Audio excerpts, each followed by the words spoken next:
Shelley Luther will spend the next week in jail. Now, one salon owner in North Texas, well, she learned that the hard way. And a hair salon owner who had also opened up her store has been jailed.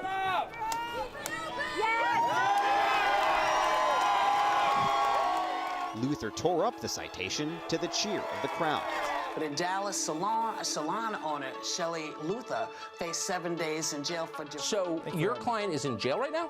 But yesterday, a woman by the name, and I want you to remember this name, a woman by the name of Shelley Luther in Texas. We don't support the random jailing of, for example, the woman who's now a household name, Shelley Luther. I thought it was terrible. I thought he was a terrible judge. The prisoner would like to speak a word. You need to apologize. What do you think of? He said you need to apologize to the politicians. I was like, what? So, sir, if you think the law is more important than kids getting fed, then please go ahead with your decision, but I am not going to shut the salons. They're putting this woman in jail because she's trying to feed her kids. The whole thing is screwed up. Well, I'm proud to stand with Shelley Luther, and I'll tell you what happened to her was wrong. I'm not anyone special. I just know that I have rights. You have rights to feed your children and make income. And anyone that wants to take away those rights is wrong. We only had people in Washington, D.C. who had half the guts of this patriot. Play Shelley Luther. Hi, everybody. Welcome back to Courage to Stand. I'm Shelley Luther. I hope you saw last week's episode with Nick Adams. He is a true American patriot, even though he came all the way from Australia. And it's really a great show. So if you missed it, go to couragetostand.com and you can check that out. And today's guest, we also have a true American patriot. Please welcome to the show, Gerald Kern. Hi. Hello, how are you? Good, good. Good. Okay, so we were talking before the show. You have so many different things that we can talk about. You are such a diverse person, but I really want to zero in on some of the things that got you to the Courage to Stand stage. I met you, I guess, first through social media on Facebook, seeing all of these different things that you're doing, but mostly a community food bank, which is huge. And it's one of the best run businesses there is. And when I say business, I don't mean cash cow like somebody's making money. I mean doing this food bank the right way. So how did you first get involved with the food bank? You know, I had one of my buddies, Curtis McAfee. He knew I had a logistics business with event planning, travel, tourism. And he knew my other previous nonprofit background. And during Hurricane Harvey, there was a lot of overstock from FEMA in terms of non-perishable foods, like dozens of 18-wheelers loads that had to be moved. And he was affiliated with the community food bank. He did a lot of their business, handled a lot of their business side, and he pulled me in, and next thing you know, we're moving tens of thousands of meals to like dozens of nonprofits by the pallet loads through a series of phone calls. I think we moved several million meals in a matter of weeks. So basically you're a type of warehouse. It's almost like a warehouse where you can move mass quantities of things and then you kind of distribute them to good nonprofits to make sure that the people get what they need. Exactly. We were donated a factory. And so the whole facility is about 45,000 square feet. Oh my. Of the compound. So, you know, it's built for taking in, I think there's 4 18-wheeler bays, the freezer's 6,000 square feet, the refrigerator is 6,000 square feet. And so it's built for a large scale efficiency. And so we can do things that other nonprofits can't because of our economy of scale, and yet still help all the smaller mom and pop nonprofits to get resources. Yeah, it's a win-win because we count on them to take that. When we accept these large donations, we need them to step up and start. They don't have the excuse either that like we don't have the resources. We're giving you the resources. They don't have the ability to store large quantities of food and perishable items. You do. Correct. And so, like during the ice storm, I was really proud of some of my elected community members that stepped up.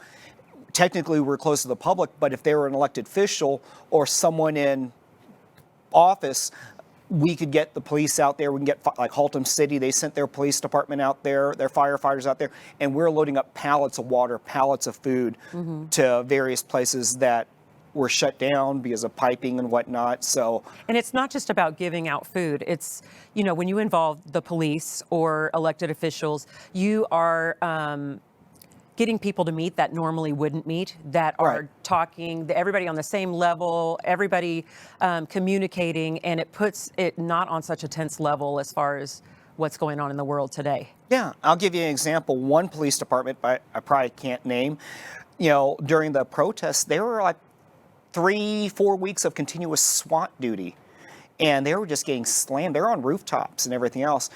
We sent them, and they actually sent a convoy of police vehicles. We sent them probably 5 to 10 truckloads of drinks, 18-wheelers, large quantities. Yes. To supply their officers during the peak of the protests and everything else. I mean, it was like 100 and some odd degrees out there. But I told my friends, you're going to have guys heavily armed under heavy stress, and you're asking them to make correct decisions. You might want them hydrated. I know my time at Fort Hood, those summers, yeah, you start your judgment gets a little cloudy when you start getting dehydrated. So yeah, but we were able to do that because we're not dependent upon tax dollars. We can step in to any situation that we see where we can make an immediate difference, and it doesn't take more than a few hours to move supplies. And the government can't intrude in it because you're not taking money from them. We're not dependent upon it. It's kind of like private schools. In my mind, I mean, being a former teacher, it's kind of like private schools. Like if they wanted to open with no mask during COVID or do what they wanted during COVID, they couldn't be afraid. They weren't afraid because they weren't receiving you know, as much tax dollars. Right. I mean, do we take grants? We apply for them, we get them, but are we going to apply something with crazy strings attached? No. No, it's a true small business, which is like, it's huge. But what I'm talking about, the American dream of being able to do what you want, live this out, and help others along the way.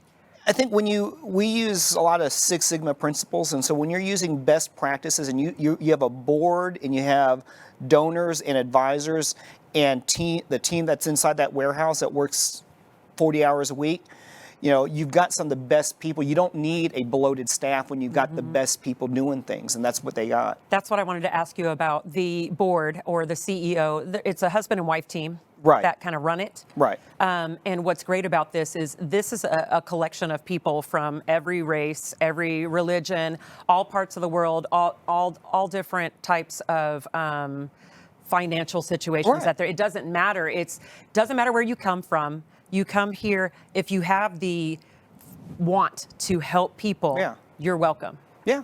That's great. What are who is the couple? So Regina and Rudy Taylor.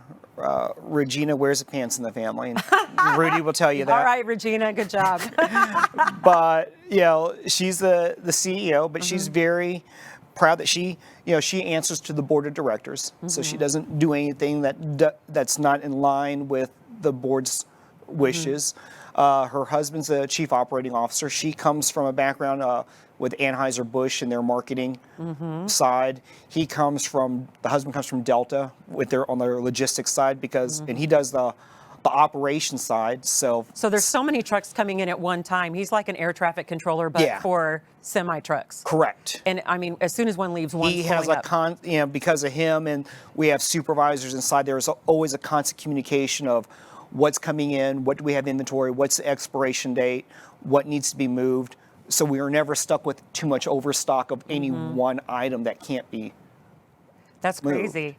One of the things we were talking about, it's not just what I think of a food bank is people donate either food or money and it's distributed right there.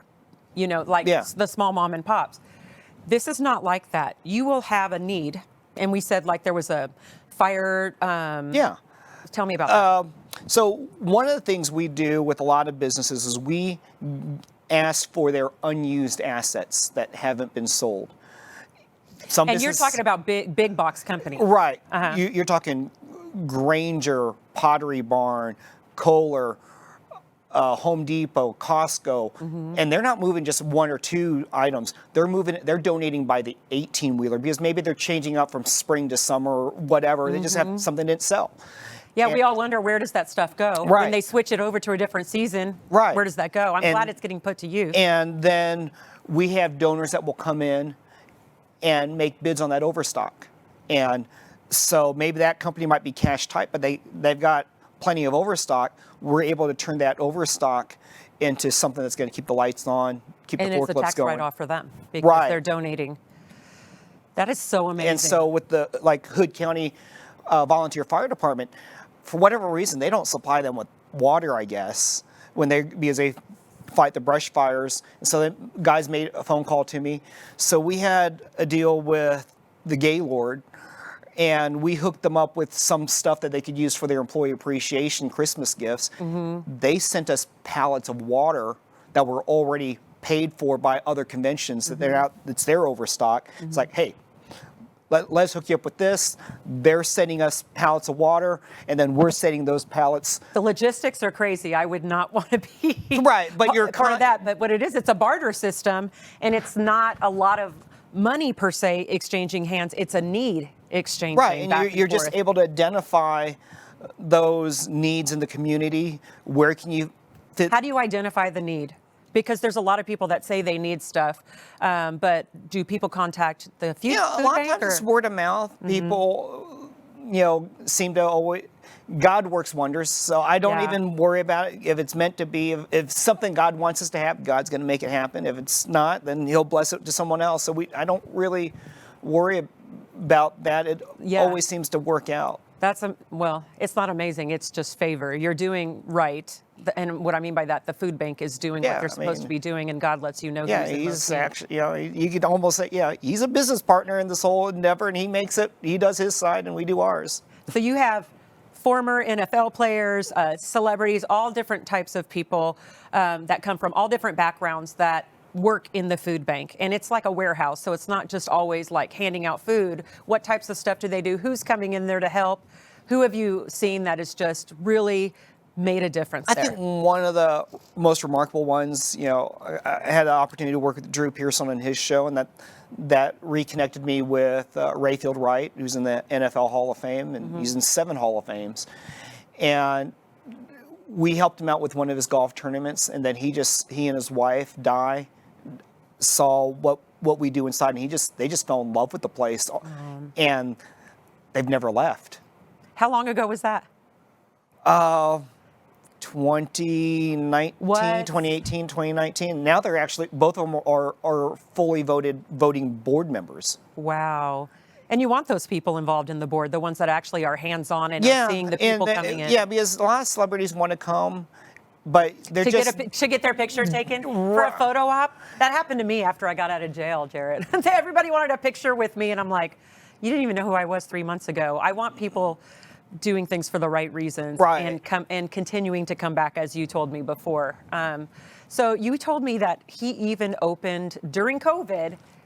Yeah, what did he do? So me, Al Zito, Judge Patricia Baca-Bennett, and a few other donors, we all pitched in and bought Rayfield a large chest freezer, and we opened up a satellite pantry where we'll send truckloads of food to his garage.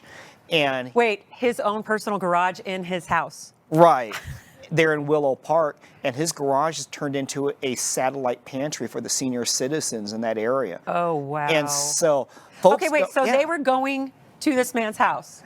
During COVID, everybody's locked down, but he's concerned that people weren't getting what they needed because they weren't. Right. Or they were afraid to go to a full grocery store or whatever. They're going to this man's house? Yes. He's responsible for the Cowboys dynasty of the 70s by putting the block for Roger Staubach, and now he's putting the blindside block on Hunger by literally, and a lot of these folks that are coming to him don't even know who he was during his playing years or what type of football icon he is. He doesn't care either. No, he doesn't. He's in 7 Hall of Fames, and he is the only NFL player out of 40,000 people to be honored in 2 NFL stadiums, yet he is a better human being than he is a football player. And you know what? If you want something written on your gravestone, I would definitely want it to be a great human being and not I was really good at football, even though that was great. We love him for that. Right. But that's what it all comes down to and why this works so well. So how long have you been involved in the food bank? I guess probably since Hurricane Harvey. Wow. And you do, what is your, I know I can't, what is your specific job? It's like whatever people need, but what is your main job? I sit, well, on the food bank, I sit on their advisory board, so not on their board of directors. I'm kind of their fixer of things. I see. You're the fixer, you're the liaison, you connect people. Right, I spot problems and I fill those gaps. So when there's a need, and we'll talk more about this after the break, but you do more than just feed the people at the food bank.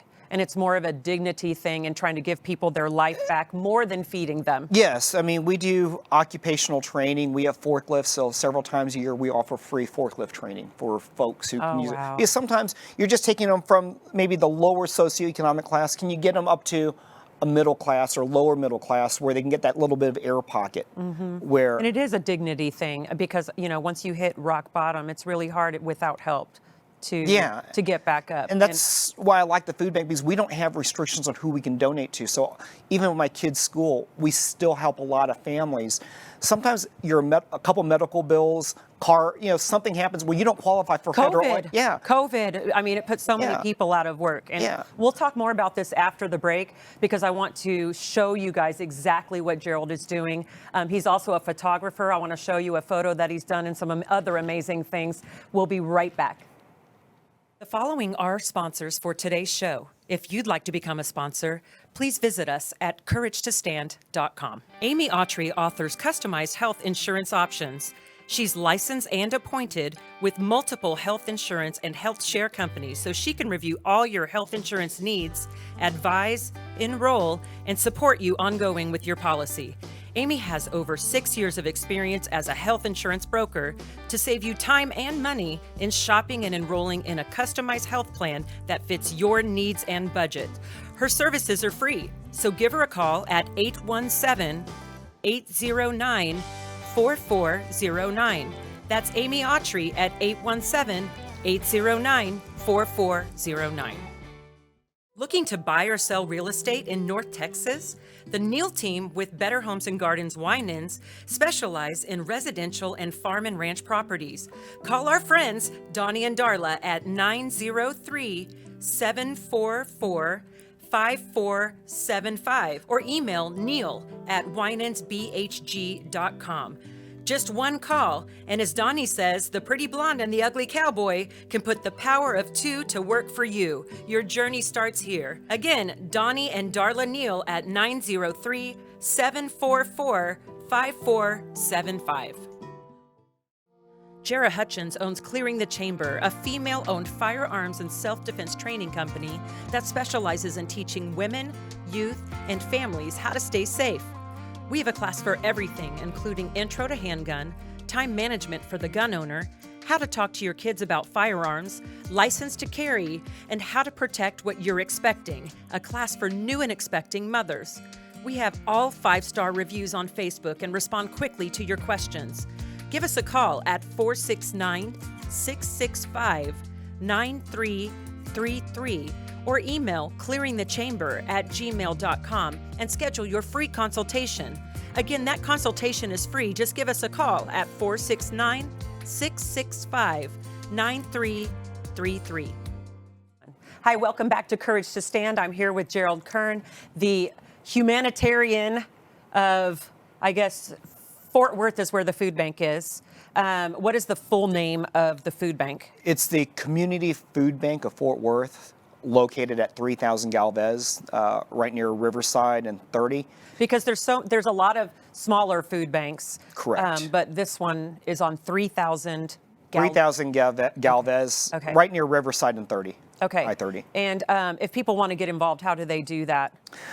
They can go to the website, food-bank.org. Yep. They can go there or find the link through you. Okay. And yeah, just let us know. We're open Monday through Friday for volunteers. To the public needing food, we're open Monday through Thursday from 9 to 1. But 9 to 5, we still have volunteers throughout the day, Monday through Friday. So if people are needing food, do they just show up, or how does that work? They can come. There'll be a line of folks. They can show their driver's license. That allows them to get one big box of food, usually with 3 meats and stuff like that. One big box of food every and that's how 2 you weeks. Keep people from, continually coming in every day or whatever. Right. Okay. And so it just lets us know, hey, in 2 weeks you can come back. But wait, you mean you need your ID for something? I know. I'm just kidding. I just had to make that little jab. Sorry. Not sorry. No, I mean, but that's good. Yeah. We want to make sure that people aren't monopolizing the situation and making sure that everybody's getting help. And there's some flexibility. When someone tells us, say, something came up, or their refrigerator died and everything. Yeah, and life happens, and we make exceptions for a lot of things. But I also encourage folks to come volunteer instead, because not only can they still get a box, we're going to give them lunch. We have some homeless folks that will take showers there, clean up, volunteer. Wait, there's showers there? Yeah, we have a couple showers. They'll clean up. We'll provide them. We can get their laundry, and then they'll come help out in the line and have lunch, and we'll hook them up with some groceries, and they'll come back the next day. They could get just a regular box of food at the front, but they want their dignity that they've actually contributed to something bigger than themselves. Even though they're in a rough spot themselves, sometimes the biggest gift is dignity.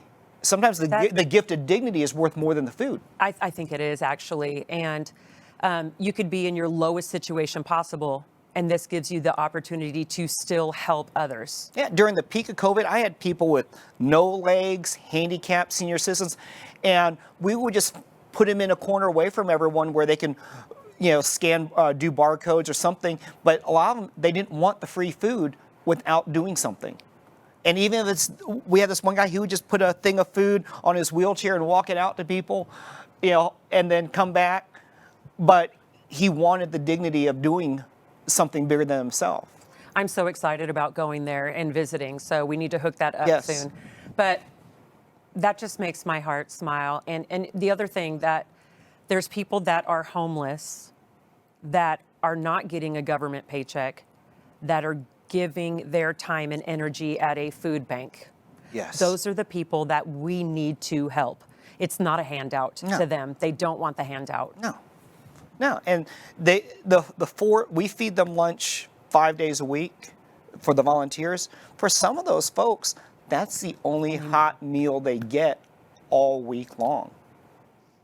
And that happens in some schools too. You have to think about when you work in some of the schools with low socioeconomic we step in a lot of areas because we don't have to create a paper trail and everything. That's and we amazing. can You step can just in. help people without having to cut the red tape. We give them their dignity. A couple folks, they can't make it to the food bank during those hours. So Mike's Taqueria there in Arlington, for example, and we're always looking for other partners. He has a walk-in refrigerator, and we'll have volunteers that will go get groceries for families from our food bank, take it over to Mike's Taqueria. They'll put it in the walk-in cooler. When these other families that need help, they can just pick it up after work, and after the kids go to bed because he's open late, and no questions asked.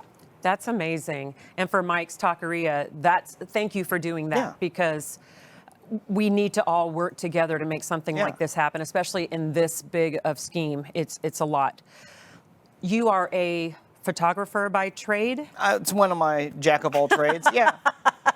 You're very good. I've seen your work. How do you use your photography and the food bank? One thing about the way I shoot, I don't do regular photos. I capture souls. And I have this weird thing where I can walk through a line and I can almost smell who's in pain. Doesn't mean I can solve it, but I can usually pick up on certain vibes. And so I'll offer those folks I'll ask them, hey, I'll double up on your groceries, but will you let me take your portrait? Just as they are right then. From the time I make the offer to the time we start shooting, I usually try to start within 10 to 15 minutes. No makeup. I don't want anything. I want it just very parallel to Richard Avedon's In the American West series during the late 70s, early 80s that he did with the Amon Carter. But I think the series that I'm working on, we started it right after COVID hit. And so this has been an ongoing documentary of the various phases of food insecurity and we'll keep on doing this probably for about 2 or 3 years. And so at the end, we're going to have about 125 portraits of various faces. And it's not going to be just the homeless folks. It's going to be the oil and gas worker. It's going to be the medical technician that lost their job because of the governor's shutdown. It's going to be a lot of folks that never in their wildest imagination thought they would be on the receiving end of a food bank. I mean, it could have been a salon owner. Salon owner. Seriously, we were 2 months behind on our mortgage. Let's be honest. Yeah. And if this God's favor didn't help us, we would still be in a serious bind. Why do you take the pictures? Like, what for? I think we're at a critical time of history, and just being able to put a face and document what sometimes good policy making and what bad policy making, being able to document the end result of those policies and putting a face and putting a story with that, the story has to be told. And so I think it enlightens folks, and especially with this collection eventually probably making it to the Amon Carter Museum of American Art. Wow. It ends up telling the world that, these are human beings that need their dignity. You can't just read papers and statistics and those types of things to read what has happened to our nation. No. A picture. And these photos, I'll do roughly 200 portraits of a person. Whether I use their photo or not, they all getting groceries, they're all getting some extra necessities they need. But I'll do roughly about 200 photos per person, and I'll do anywhere from 10 to 20 portraits of people, or 10 to 20 people to get one iconic photo. So somewhere between 2,000 to 4,000 photos will get one magical it's the photo. One. Do you pick it? Yeah. Every time, just you? Yeah, because it's a combination of the look, the story, and sometimes I'll sit on these photos for months, maybe even a year before I go back to look at them. And something will just tell me this is Well, they're all phenomenal. You ask the people, the people that you take their picture, you ask them their background story while you're taking the pictures. And we'll hit, it almost turns into therapy for some of them, because up until this point, they're just a name, not even a name sometimes, they're just a face on a street corner or whatever. So for 15 to 30 minutes or whatever, you're giving the dignity of someone taking the time to listen to their story. And no one would have ever thought, can I take your picture? Right. And you're worth something. Right. And you have dignity. You mean something. Whatever tragic circumstances brought you to here, you're still loved. That's amazing. In First Galatians, or First, I forgot, I can't think of the Bible verse, but it says that each person is a temple of God, and so I don't look at these folks as throwaway people. Each one of these people is its own temple of God. That I capture temples. I don't capture just people. You brought a picture to the show. Can you explain? Not this person's name, but who they are, where they came from, and what the picture means to you. I think, so in this particular photo, we took it last summer, and in the collection, these photos are taken in the midday sun. And so in the summer in Texas, if you don't know, it could be, it's humid and it's hot. Yeah, so where we're shooting, it's about 10 to 15 degrees hotter than the ambient air temperature because of the way the concrete reflects. So we're probably about 110 where we're shooting. And this woman was assaulted in the worst ways any woman could be assaulted. And if you look at her left shoulder, they literally ripped it out of her socket. And you can see she had to get like 3 plates put in. They had to reconstruct her shoulder. And then talking to some other folks that knew her, she's been pushed to like some pretty dark edges of suicide and other. Oh. And she told you these things? Yeah, she told me her story, and then I got some other background out of some other folks that filled in for her. And when they saw the photo, they were even surprised that she was still alive. And so I wanted to give her a photo that in her darkest moments at 2 or 3 in the morning or whenever, can she look at that photo of strength and say, you know, my past doesn't define me, and I'm not going to give her a bunch of Hallmark card words to say, hey, it's all going to be better. I'm not going to I just like. You can't tell that woman that anyway. No, but can you just hang on till the sun rises? Just don't do anything rash. Just hang on for a few more hours. Really strong in the picture. Yeah. I mean, she looks almost Olympic athlete strong in the picture. If you were to just show me the picture and not give me any background, I would be like, this woman's making millions of dollars somewhere as an athlete. Yeah. And the strength that she has. And if you know anyone who's survived a traumatic event, they have a couple good days, a couple bad days, and a string of bad days. And you almost have to look at a 90-day moving average of their emotions versus just a small snapshot. So if she's just that, or just maybe a little improvement, that's still a win. But you may have 3 weeks of of bear market emotions, and so just giving her something that she can just kind of grip onto. How did she act when you gave her the photo? Or when you showed it to her? Actually, from that day, well, all the folks I never get to see again. Oh my gosh. Now, I think she did get to see her photo, but, she would have to come back. For a lot of folks, they may not see that, they either may not see it or they may not see it to the museum exhibit. And so. Because it's not like a lot of them have cell phone contacts or where you can contact. Right. But they are an example for anyone else. For me to see a picture like that makes me feel like, you know what, my problems aren't that bad. You know what I mean? Like, I see this stranger in a picture and I'm like, look how strong she is and how strong and courageous she's been with what she's been through. And she looks way stronger than most women I know in that picture. And at the peak of the pandemic, another piece I have traveling in the museum right now, it's her hands just in her lips, but you can see the cracks and everything. But we were giving her toilet paper and necessities while everyone's fighting for toilet paper and just all this crazy stuff during the pandemic. And we couldn't get it. Right. And I'm just like thinking, she humbled me. She's homeless and she's just thankful. And I'm like thinking, I need to just reevaluate my value system because we're just so connected to a lot of materialistic stuff. And she's just thankful for being thankful.